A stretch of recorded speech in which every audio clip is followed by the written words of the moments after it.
লাগতেছে এই যে নদীটা, সেই ছোটবেলার যে নদী যেমনি দেখেছি, যেমনই রেখেছি নদী ছোটবেলায় ঠিক তেমনই আছে, যদিও একটুখানি সংকুচিত হয়েছে। আর যে রূপ, যে রস, যে গন্ধ, আমি এখনও যেন সেই আগের তরতাজা রূপ, গন্ধ, রস এখনও পাচ্ছি এই নদীর, এই ফসলি ক্ষেত, এই যে ইন্ডিয়ান বর্ডার।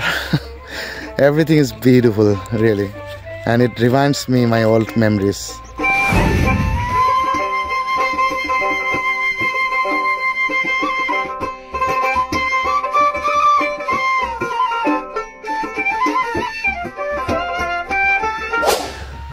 সো এখন যে জায়গায় আছি এটা আমার গ্রাম, আর আমার গ্রামটা হলো ইন্ডিয়ার একদম কাছে।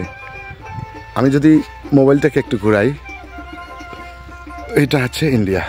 ওই যে একটা ওয়াচ টাওয়ার দেখা যাচ্ছে, হ্যাঁ এই যে ওয়াচ টাওয়ার দেখা যাচ্ছে, ওটা হচ্ছে ইন্ডিয়ার ভিতরে ইন্ডিয়ান বিএসএফরা কোনো ধরনের স্মাগলিং হচ্ছে কিনা, চোরা কারবারি হচ্ছে কিনা সেটা দেখার জন্য, বা অবৈধ অনুপ্রবেশ করছে কিনা সেটা দেখার জন্য এই watch tower. So Indian watch tower এটা। আর আমি দাঁড়িয়ে আছি বাংলাদেশের প্রান্তে, আর এইটা হচ্ছে আমার গ্রাম। এই যে এটা হচ্ছে আমার গ্রাম।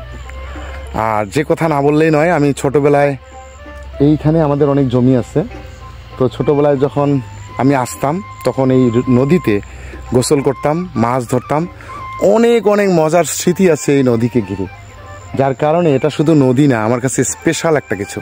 তো এই ছোট্ট নদী, এটা খুবই টাইনি লিটিল স্মল রিভার হতে পারে, কিন্তু এই রিভার, এই নদী আমার কাছে স্পেশাল, কারণটা এটা আমার অতীতকে, আমার সেই সোনালি দিনকে মনে করিয়ে দেয় এই নদী। তো আমি যখন এই ছুটিতে যখন বাড়ি আসি, আমি চেষ্টা করি এই মানে গ্রাম দেখার জন্য।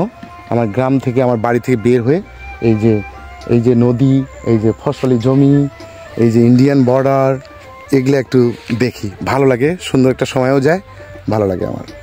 তো এটাই আর কি, দেখাইলাম ইন্ডিয়ান বর্ডার।